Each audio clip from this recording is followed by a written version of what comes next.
Eclesiastés capítulo 3, versículo 1, dice la palabra de Dios: todo tiene su tiempo y todo lo que se quiere debajo del cielo tiene su hora. Y los primeros tiempos que establece el versículo número 2 es tiempo de nacer, pero también tiempo de morir. Más tarde el escritor de Hebreos en el capítulo 9, versículo 27 habla y dice: de la manera en que está establecida para todos los hombres, que mueran una sola vez, y después de esto el juicio.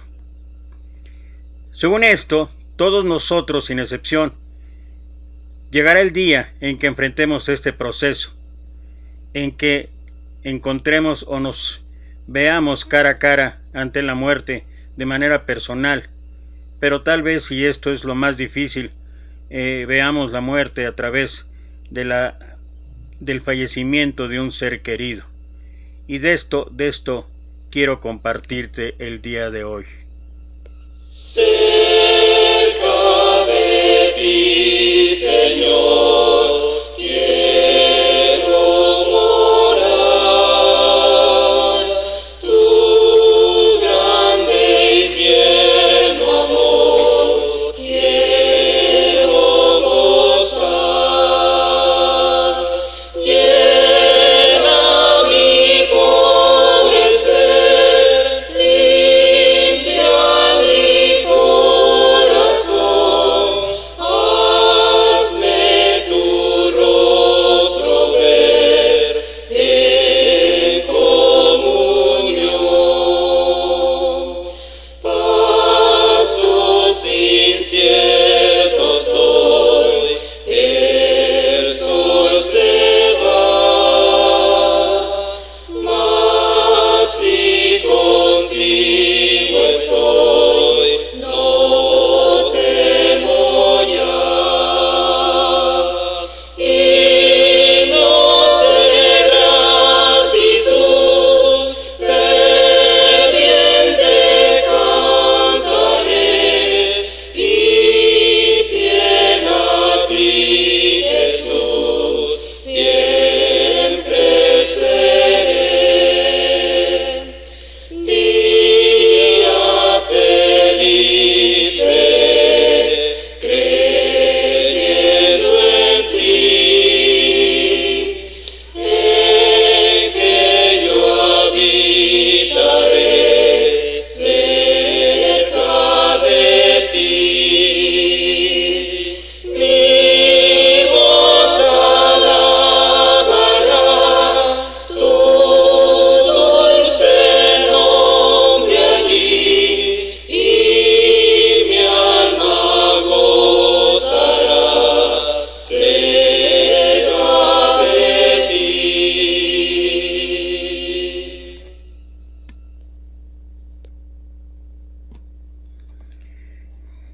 De manera personal, he vivido la experiencia de perder seres queridos, de perder seres amados.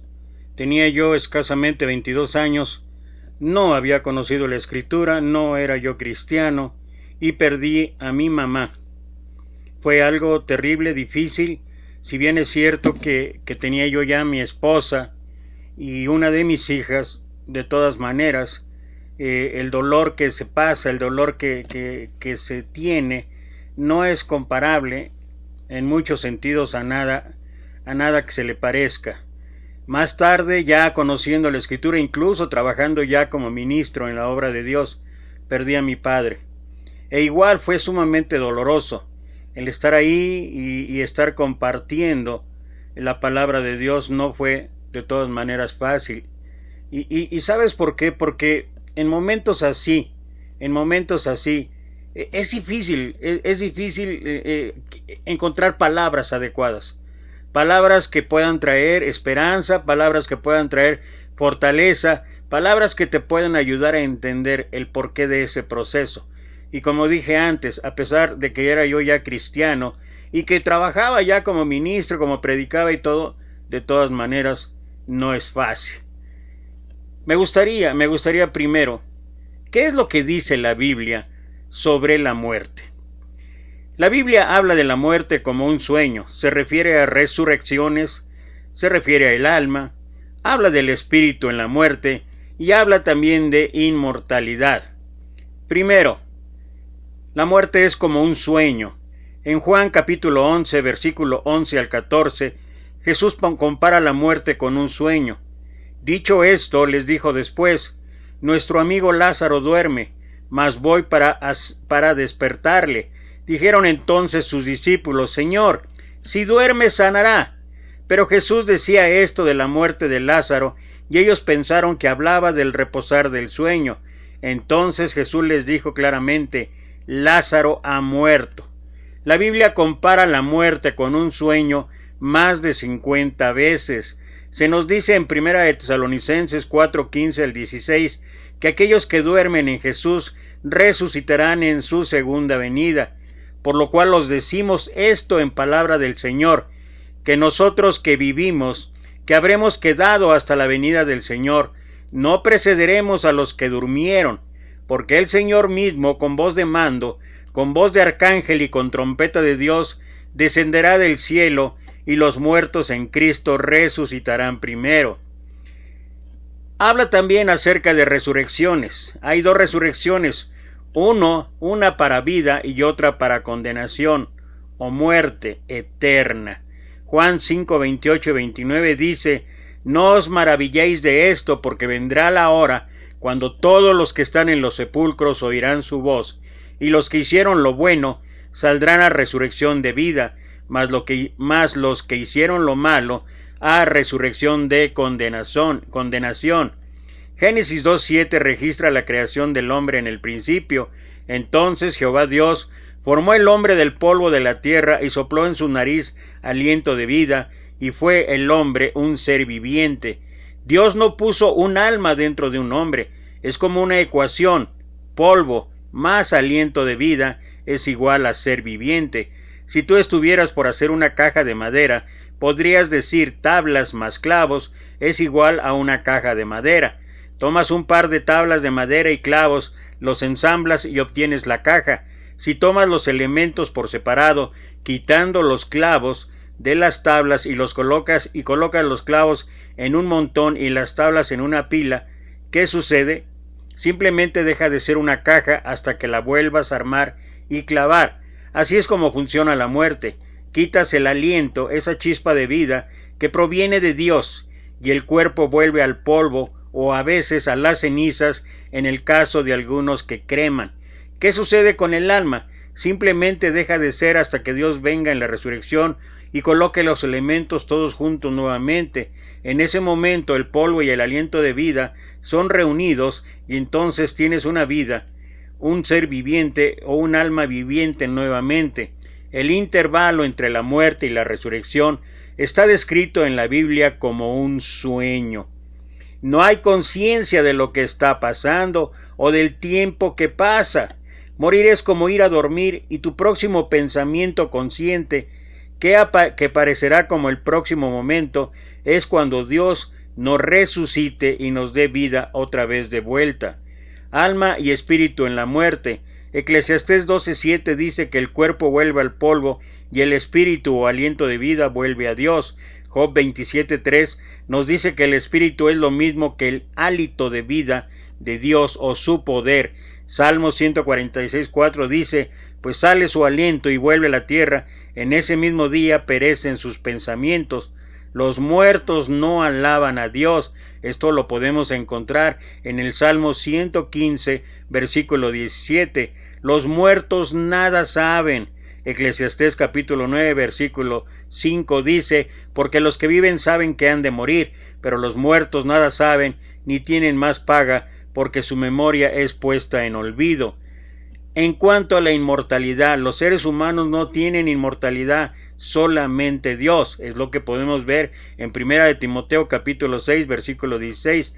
Recibiremos inmortalidad cuando Jesús regrese, cuando Él vuelva.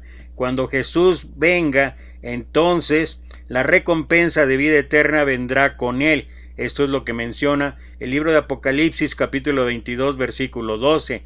La Biblia dice que el cielo es un lugar real. En Juan capítulo 14, versículo 1 al 3, Nuestro maestro dice: no se turbe vuestro corazón, creéis en Dios, creed también en mí. En la casa de mi Padre muchas moradas hay, si así no fuera yo os lo hubiera dicho. Voy pues a preparar lugar para vosotros, y si me fuere yo os prepararé lugar. Vendré otra vez y os tomaré a mí mismo, para que donde yo estoy, vosotros también estéis.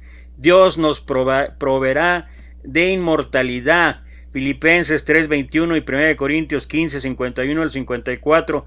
Todas las deficiencias, deformidades, todas las impurezas, todas las imperfecciones, de una u otra manera serán curadas.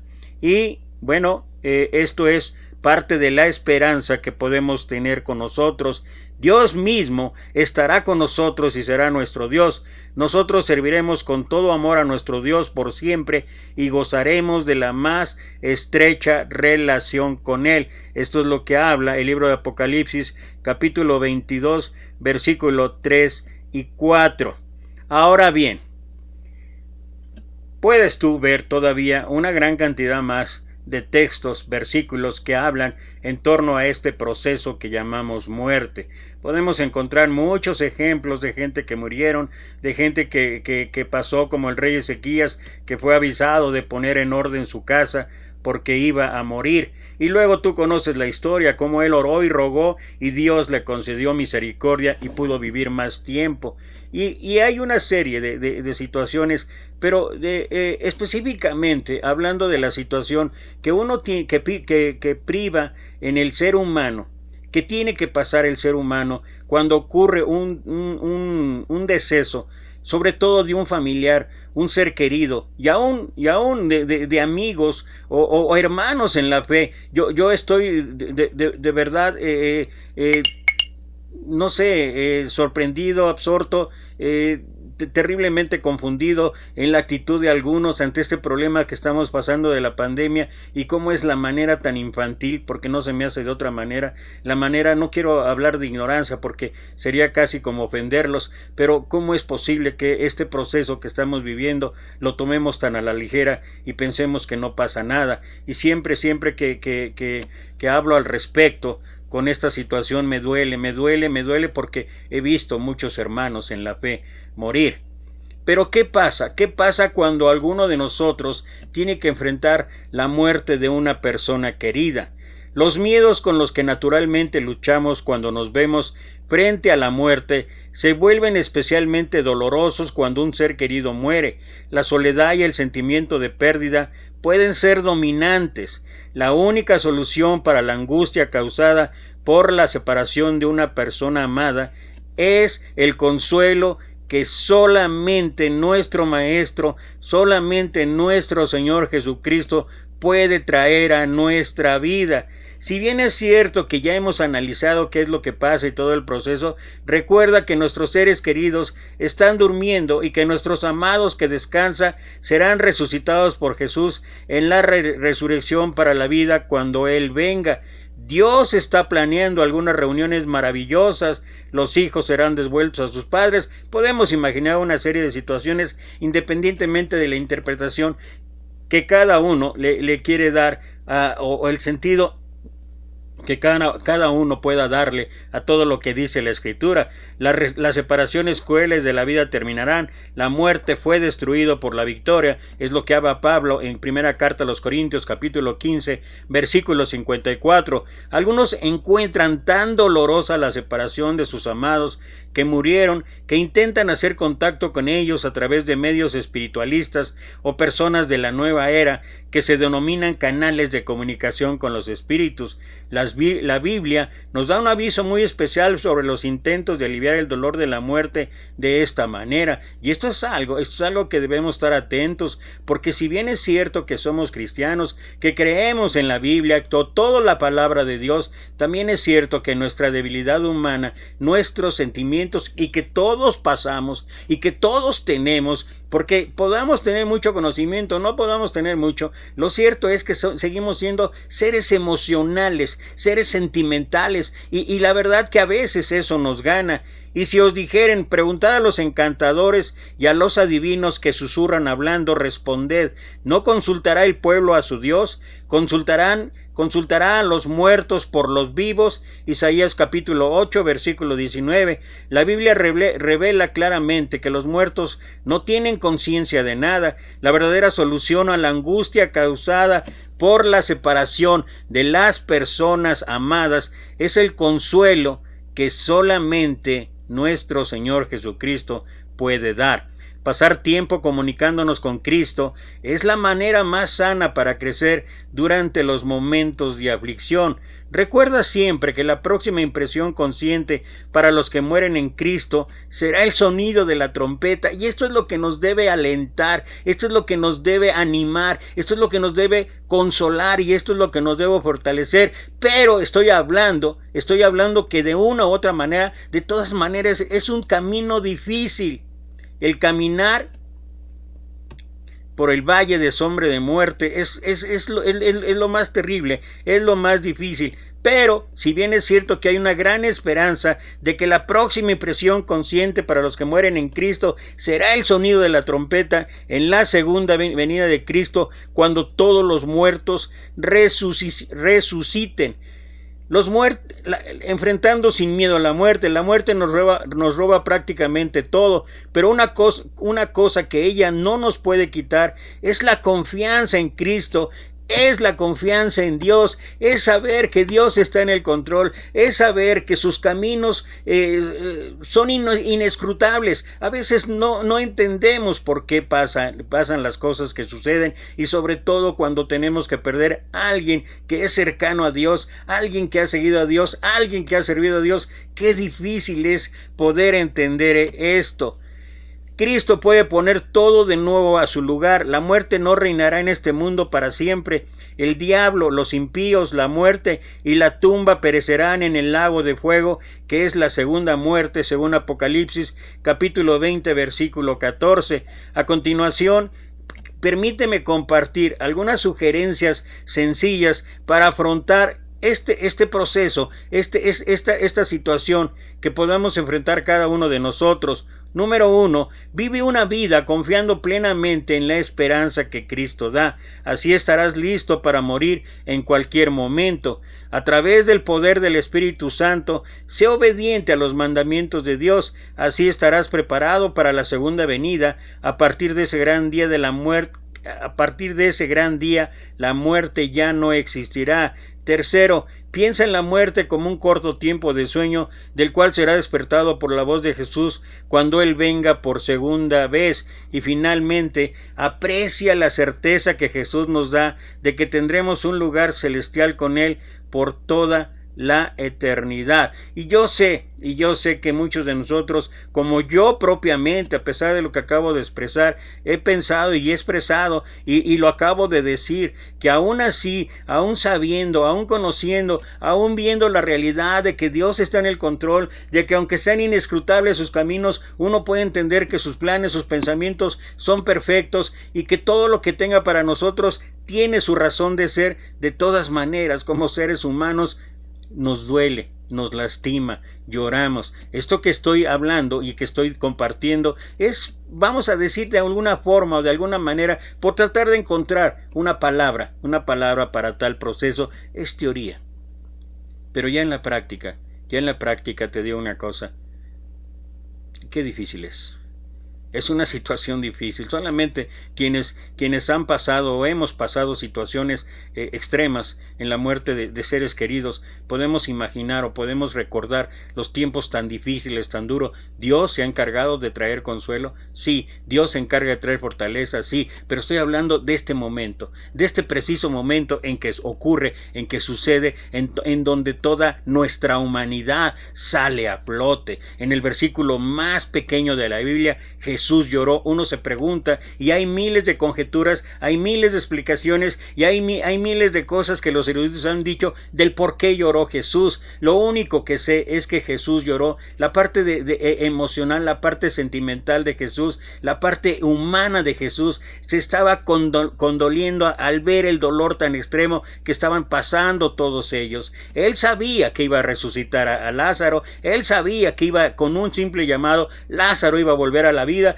pero aún así, Jesús lloró porque Él entiende, porque Él sabe, como dice Hebreos 4, no tenemos un sumo sacerdote que no pueda compadecerse de nuestras debilidades, sino uno que fue tentado en todo, pero sin pecado. Acerquémonos pues confiadamente al trono de gracia. Y las lágrimas, el llanto, el sufrimiento, la tristeza, es un proceso que tenemos que enfrentar, pero cuando caminamos por el valle de sombra de muerte, podemos realmente pensar que no estamos solos. Esa es la mayor esperanza, no estamos solos, que tenemos a Dios caminando con nosotros, porque David, cuando expresaba esto, decía: tu vara y tu cayado me infundirán aliento. Y lo que más necesitamos en este momento, quienes hemos pasado por momentos así, lo que más necesitamos es tener el aliento, es tener la fuerza, es tener el consuelo, es tener todo aquello que requerimos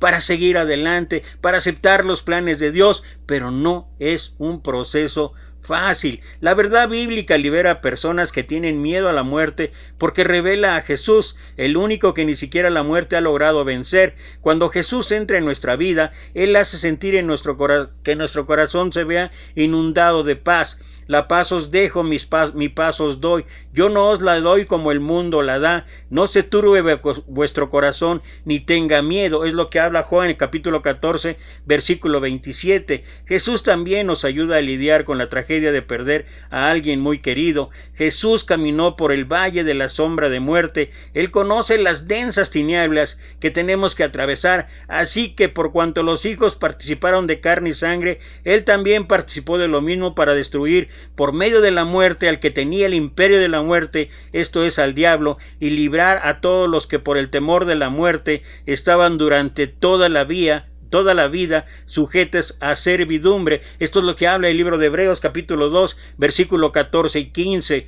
Un doctor en teología, el gran médico que desarrolló la anestesia, experimentó una terrible pérdida cuando su hijo mayor murió. Sufrió profundamente, como cualquier padre sufriría. Entonces descubrió un camino de esperanza. En la tumba de su amado hijo, él hizo una lápida y en ella escribió unas palabras que demostraban su esperanza y fe en las promesas de Jesús. A pesar de todo, Él vive. Eso lo dice todo. Algunas veces una tragedia personal puede aparecer repentinamente. A pesar de eso, Jesús vive. Nuestros corazones pueden estar heridos. A pesar de todo, Jesús vive. En Cristo tenemos esperanza de vida después de la muerte. Él es la resurrección y la vida. Juan 11:25. Y Él promete: porque yo vivo, vosotros también viviréis. Cristo es nuestra única esperanza para la vida después de la muerte, y cuando Cristo regrese, Él nos dará la inmortalidad. Nunca más viviremos bajo la sombra de la muerte, porque tendremos vida eterna.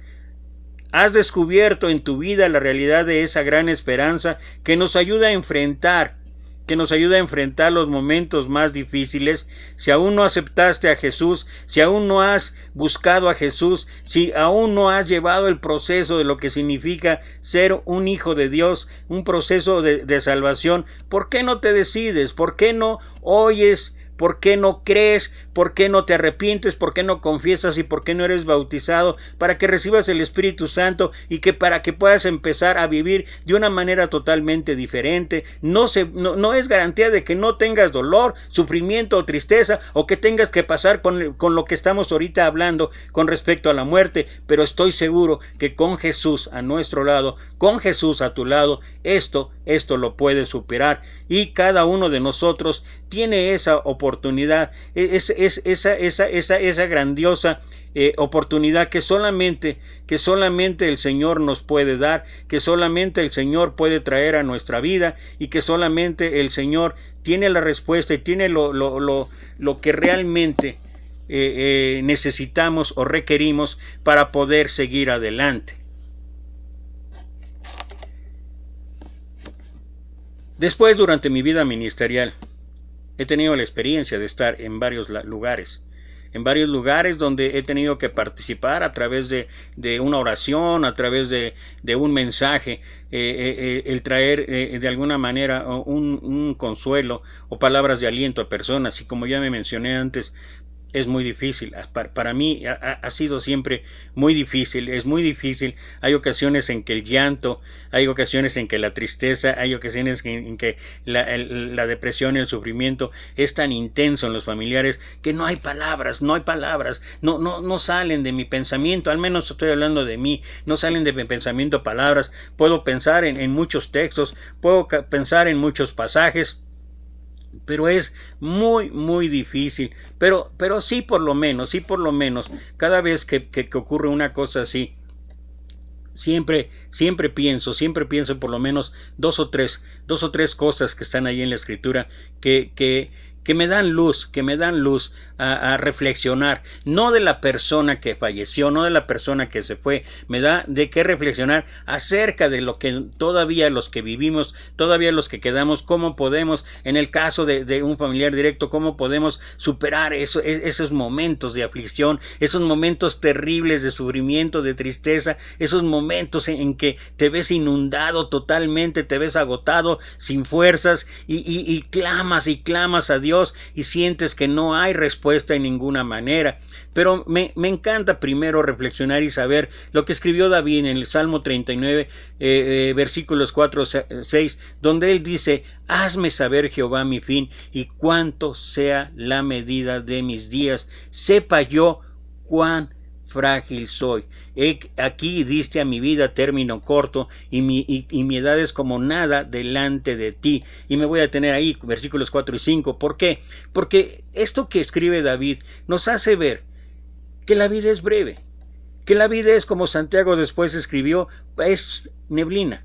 Aparece por un poco de tiempo y luego se desvanece. Este tiempo de pandemia, este tiempo nos ha mostrado que en todos sentidos, a todos los niveles económicos, sociales, la muerte llega.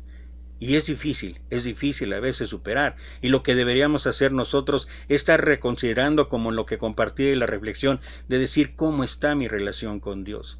¿Cómo está mi vida personal con Dios? No estoy hablando de religión, no estoy hablando de iglesia, no estoy hablando de ninguna otra situación más que de una relación personal con Dios. Y esto nos toca a cada uno determinar y saber cómo está mi relación con Dios. Realmente estoy haciendo lo que Dios es su voluntad. Realmente eso es lo que me permite fortalecerme, tener el consuelo para superar momentos como este. Y creo que cuando Eclesiastés se refiere, mejor es ir a la casa de luto que a la casa del banquete, es lo que está hablando, porque adelantito dice: por cómo es posible que mejor ir a la casa de luto. Sí, porque el hombre lo podrá en su corazón. Entonces podremos reflexionar qué estamos haciendo. Si una persona murió en el Señor, si una persona murió como siervo de Dios, ¿qué problema?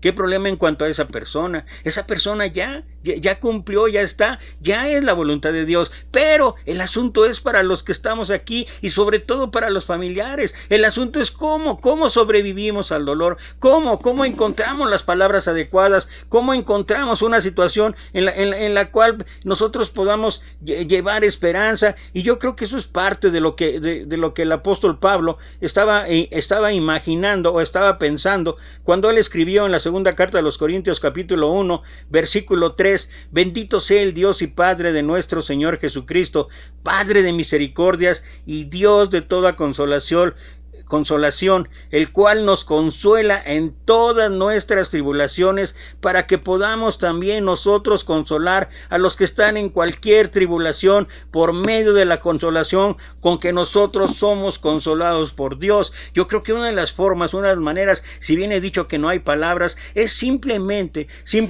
hacer ver a la persona, hacer ver a la familia, hacer ver a las personas, aquellas gentes que están pasando por un trance tan difícil, tan duro. El sentir que cuentan con nosotros, que cuentan contigo, que los amamos, que los queremos, que estamos orando, que estamos dispuestos a sufrir con ellos, que estamos dispuestos a derramar lágrimas con ellos, que estamos dispuestos en verdad a poder de alguna forma u otra manera. No se trata de discursos extensos, no se trata de sacar toda la Biblia, no se trata de conocimiento, sabiduría, se trata simplemente de decir: hermano, hermana, estoy contigo,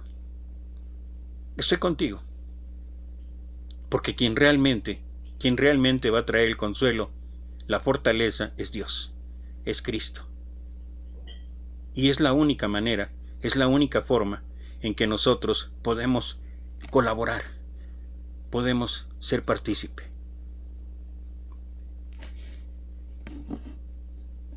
Para mí, esta mañana fue difícil. Fue realmente difícil. Y voy brevemente a explicar por qué fue difícil.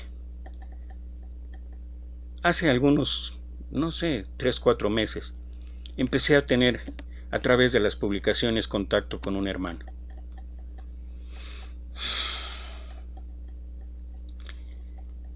Mi hermano Encarnación Rodríguez. Durante varias publicaciones le alabé, siempre le dije: hermano, es un hermano maduro en la fe, pero es un hermano también maduro, ya de edad. Es un hermano que irradia seguridad, que irradia seriedad.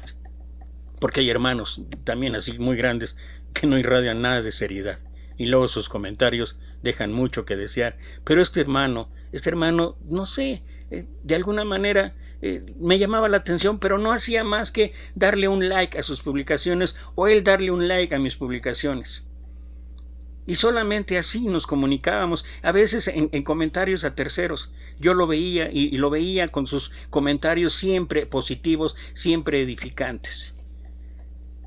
Pasaron muchos días, pero hace particularmente algunos 4, 5, 6 días, él me escribió a través del Messenger y me dijo: hermano, gracias a Dios por sus mensajes, son de mucha edificación. El que tú recibas un aprecio y un elogio de alguien que es un nombre consagrado a Dios, para mí vale mucho. Y de verdad vale mucho. Y no estoy poniendo la mirada en el hombre, pero siempre será por nuestra edad, será porque tú percibes cuando la gente es honesta, cuando la gente es sincera. Pero hubo algo que me llamó la atención. Me preguntó acerca de mi situación física, me preguntó acerca de mi situación, porque he expresado en algunos videos que actualmente no tengo trabajo. Y bueno, no voy a detallar, pero apenas tiene 2 días que el hermano me escribió y me dijo: hermano, que Dios siga bendiciendo su ministerio. Y con sus palabras y con sus acciones, él me mostró la enorme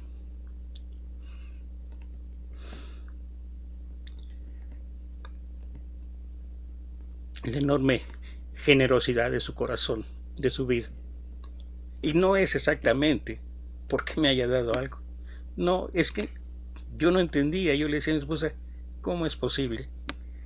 Tengo 2 días de hablar directamente, intercalar algunas palabras a través del Messenger. Y él tuvo la disposición. Esta mañana, al momento que abrí mi Face, vi que él subió una publicación. Su hijo acababa de fallecer. Y vuelvo a insistir, no es exactamente el que haya sido él generoso conmigo. Es que vino a mí de momento muchas preguntas. Dios, ¿por qué permites que tus hijos sufran? Que aquellos que te sirven verdaderamente, y yo no soy nadie para imponer juicio ni mucho menos, simplemente como ser humano me cuestioné eso, y yo sé que él está pasando por momentos difíciles de aflicción, de tristeza, de sufrimiento, pero también sé que él es un hombre de Dios, que él, su esposa, toda su familia van a superar esos momentos porque ellos confían en Dios, porque ellos esperan en Dios.